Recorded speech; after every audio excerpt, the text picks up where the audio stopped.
Isso é essencial para caracterizar a fraude contra credores. Vamos estudar esse instituto jurídico hoje.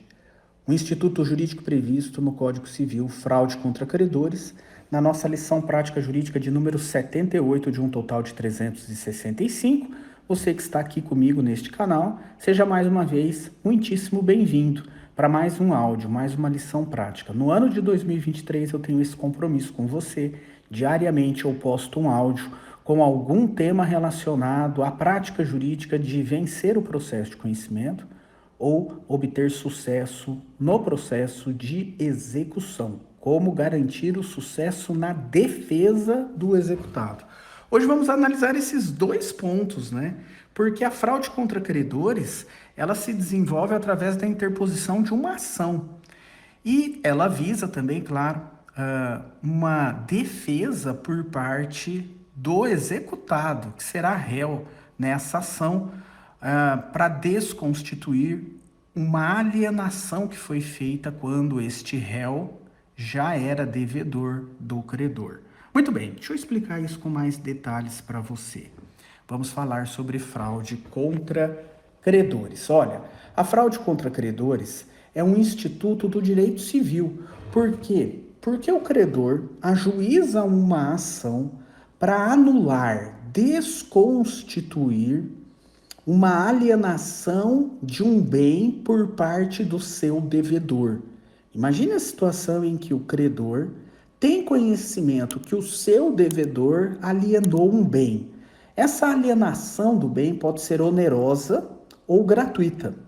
E diante disso, esse credor agora quer anular esse ato de disposição do bem por parte do devedor. O caminho para isso é a propositura de uma ação anulatória, revocatória ou também chamada ação pauliana.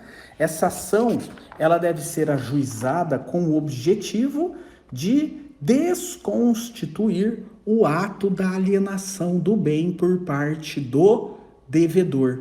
Claro, no polo passivo dessa ação, proposta pelo credor, no polo passivo dessa ação figurarão o seu devedor, que alienou o bem onerosa ou gratuitamente, e o terceiro adquirente, aquele que foi beneficiado pelo ato de disposição, pelo ato de oneração, de disponibilidade do bem em relação ao devedor.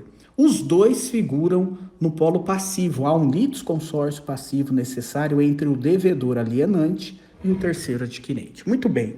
Alguns pontos aqui importantes para você identificar. Eu já disse, né, que a fraude contra credores é um instituto do direito civil, está regulamentada lá entre os artigos 158 a 165, e há uma grande questão aqui sobre a natureza jurídica da sentença que acolhe o pedido de fraude contra credores. Prevalece aqui, cá entre nós, né?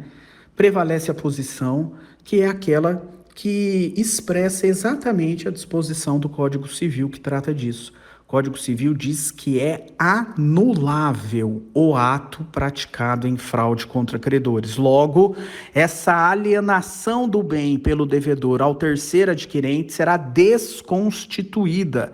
O negócio será desconstituído entre o devedor alienante e o comprador, o terceiro adquirente.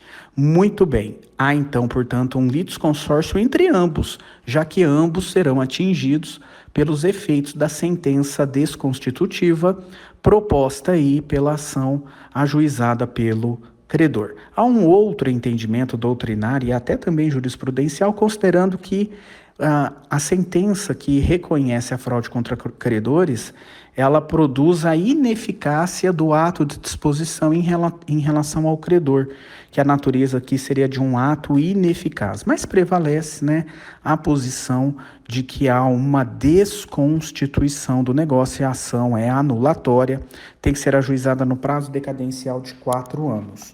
4 anos a contar da data do negócio realizado pelo devedor. Agora aqui o que eu quero chamar a atenção. Então, quais são os requisitos para caracterizar a fraude contra credores? Imagine a situação de um credor, ou seja, alguém que tem uma obrigação que deve ser cumprida pelo devedor em seu favor. A partir do momento em que já existe essa obrigação, a partir do momento em que já existe, né, uma prestação que deve ser cumprida por alguém, se esse devedor aliena um bem, essa alienação onerosa ou gratuita em favor de um terceiro adquirente pode ser desconstituída pelo credor prejudicado. Por quê? Porque o bem foi alienado e agora o credor não terá mais como garantir o recebimento do seu crédito, já que o devedor se desfez do seu patrimônio com esse ato de alienação.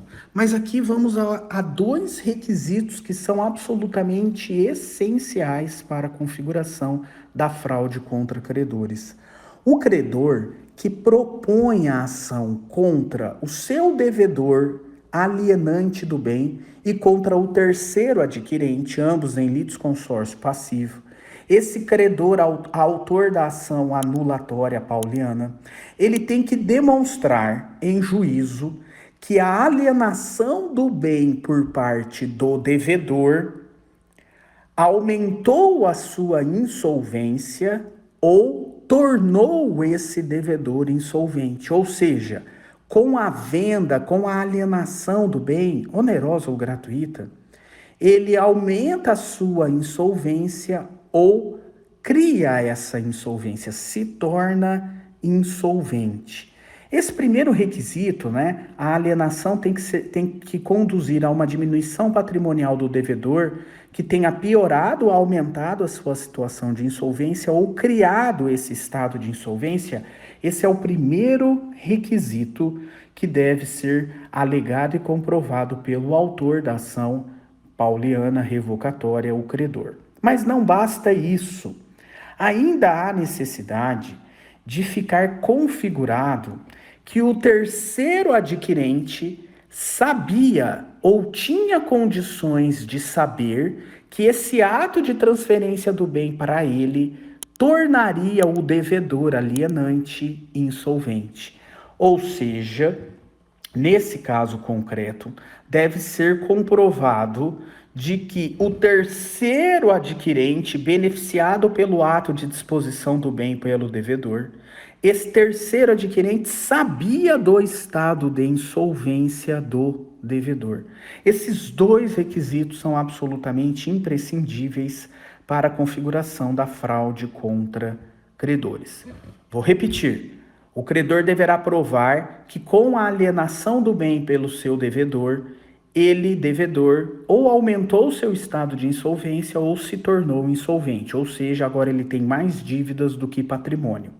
E além disso, o credor deverá comprovar o segundo requisito. O terceiro adquirente, aquele que foi beneficiário pelo ato de disposição do bem do devedor, ele sabia ou tinha condições de saber desse estado de insolvência do devedor.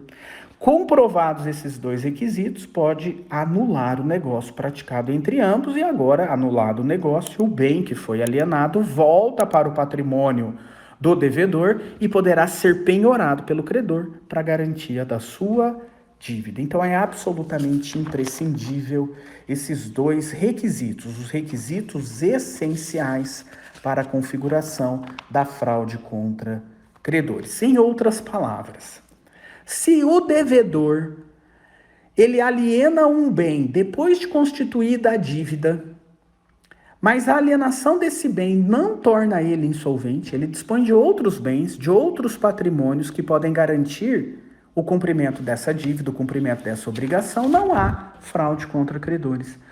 A insolvência é absolutamente necessária. Outro ponto importante, o credor que pode ajuizar a ação anulatória é aquele que já tem em seu favor um título, né? Um contrato, um negócio onde ele tem agora uma dívida que deve ser cumprida pelo devedor. E depois da constituição da obrigação, o devedor aliena um bem do seu patrimônio e se torna insolvente ou piora a sua insolvência. Aí sim, aí ele pode ajuizar a ação a ação de fraude contra credores, ok? Então era isso que eu queria trazer para você. esses dois requisitos que devem configurar, no caso concreto, a fraude contra credores. Não é porque o devedor alienou um bem depois de constituída uma dívida que isso já configura fraude contra credores. Não, ele tem que, com essa alienação onerosa ou gratuita, ele tem que ou piorar a situação de insolvência já existente ou se tornar um insolvente. E além disso, o terceiro que adquiriu o bem, ele deve ter conhecimento desse estado de insolvência do devedor. Caracterizado isso, aí sim o negócio pode ser desconstituído através da ação fraude contra credores. Espero que esse vídeo tenha, esse áudio, melhor dizendo, tenha sido útil para você, esse conteúdo.